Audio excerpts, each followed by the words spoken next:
Bonjour à tous, ça n'est pas un hebdo des arrivages, ça sera plus tard dans la semaine. Un petit cri du cœur, parce qu'on a reçu les nominations de l'Asdor. Il y a d'ailleurs un article sur le site, on vous mettra le lien dans les commentaires. Le jury de l'Asdor a fait un super boulot, il y a 12 jeux et ils sont tous super. Vraiment, rien à dire là-dessus, mais évidemment il en manque. Parce que 12 jeux c'est pas du tout assez, eux ils se sont limités à 12. Moi je pense qu'il y avait de la place pour beaucoup plus que 12 jeux, je suis sûr que vous aussi vous trouvez qu'il manque plein de jeux. Je vais vous faire une petite liste des jeux qui pourraient mériter l'Asdor et qui sont même pas dominés. Alors le premier jeu dont je voulais vous parler, je vous en parle en premier parce qu'on l'a pas dans les stocks, c'est La Marche du Crabe. Il revient le 17 février, d'ailleurs j'ai reçu un mail aujourd'hui.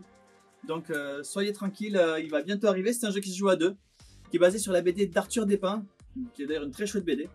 Un petit jeu coopératif, malin, sympa, joli, et en plus la règle est écrite de façon rigolote, c'est vraiment un super jeu. Et il y en a plein d'autres, j'ai 200 idées, suivez-moi, on y va. Par exemple, le Fister de l'année, Maracaibo, c'est une tuerie. Ça se joue en campagne, ça se joue en mode solo. Il y a de la stratégie, il y a de la majorité, on a envie d'aller vite pour aller plus vite que tout le monde, on a envie d'aller lentement. Il y a des nouvelles cartes qui arrivent à chaque partie parce qu'on fait un mode campagne. Maracaibo c'est génial. Pour les vrais fans, il y a la petite extension qui va bien. Ça porte rien au jeu, mais c'est hyper sympa. Les pièces en métal qui vous donnent l'impression d'être très riche et de manipuler plein d'argent. Mais aussi, mon petit chouchou de l'année, le cadeau de Noël, Nirenfar. Nirenfar, c'est un jeu de Ryan Locat qui a créé un univers absolument féerique avec des monstres, des robots, très proche de l'esprit de Zelda, mais avec une esthétique un peu différente. On part à l'aventure, on crée des équipes d'aventuriers. Nirenfar, c'est clairement, ça méritait l'Asdor, Nirenfar. Allez, par exemple, un autre jeu qui est absolument génial pour jouer avec les enfants, Moro l'escargot. Pour ceux qui connaissent Carte Arena, c'est la même mécanique, c'est-à-dire on joue une carte et on avance vers la prochaine case disponible, sauf que il faut arriver le plus tard possible. C'est-à-dire que dès que l'escargot est arrivé, ben, il n'a pas été assez lent, on a perdu. Les gamins adorent, le matériel est super joli. C'est du bois bien costaud pour qu'ils puissent le manipuler. Vraiment pour les plus jeunes, l'escargot c'est génial. Dans les escape games, Mystery House. Mystery House, c'est un jeu qui mélange à la fois le côté escape games comme dans Unlock et à la fois un petit côté recherche. Puisqu'on construit une espèce de maison dans laquelle on va fouiller avec son œil à plusieurs, donc quatre façades à fouiller. On trouve des trucs, des énigmes et 3 scénarios déjà existants avec des petites recharges comme ça. Qu'est-ce qu'on a encore? Dinner in Paris. Un jeu comme ça avec une esthétique très jolie, tout simple, hyper familial. On construit une terrasse de restaurant, ça donne hyper envie en plus en ce moment. Très joli jeu Dinner in Paris. Pour la règle, le jeu le plus original de l'année. C'est même presque pas un jeu. Il y a certains joueurs qui le jouent en coopératif, et ils ont raison. D'autres joueurs qui ont plutôt tendance à mettre des bâtons dans les roues, et ils ont raison aussi. C'est un jeu où simplement on a une reine à sauver, ou pas.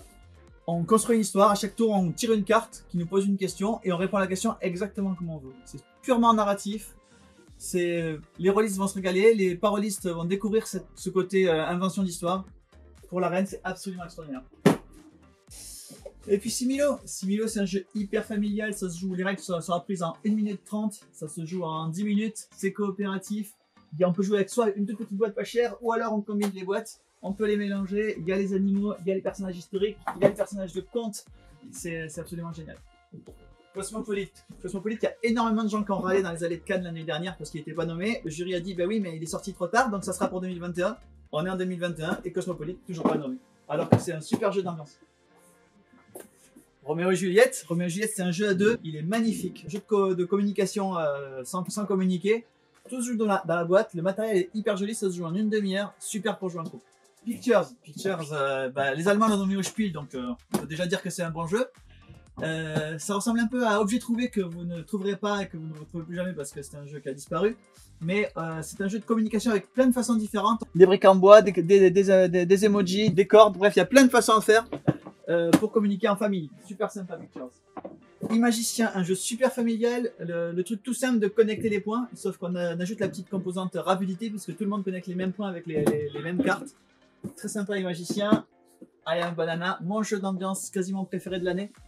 Un jeu complètement débile où on se prend pour un taureau, la tour de Pise, une vache et un micro. Sauf qu'il faut se cacher du docteur, ça donne lieu à des crocos, on est toujours sur le qui-vive. Un jeu hyper tendu, j'adore I Am Banana. Voilà, plein de jeux qui auraient tous mérité d'être nommés et même peut-être de gagner l'As d'or, sauf que ils seront même pas là. En même temps, ne me demandez pas d'enlever un jeu parce que dans la sélection, elle est également super. Moi, j'adore absolument tous les jeux qui sont nommés. Je pense à The Crew, je pense à Top 10, je pense à une tonne de jeux qui sont là, qui sont géniaux. Donc, il faut juste mettre plus d'As d'or, le faire 4 fois par an et avec 48 nominables chaque fois, et c'est là que vous serez content. Et je suis sûr que même moi, ça c'était ma sélection, mais je suis sûr que même vous, vous avez plein d'autres idées de jeux qui devraient être nommés et qui n'y sont pas. Donc, n'hésitez pas dans les commentaires à donner vos idées parce que je suis sûr qu'il y en a plein.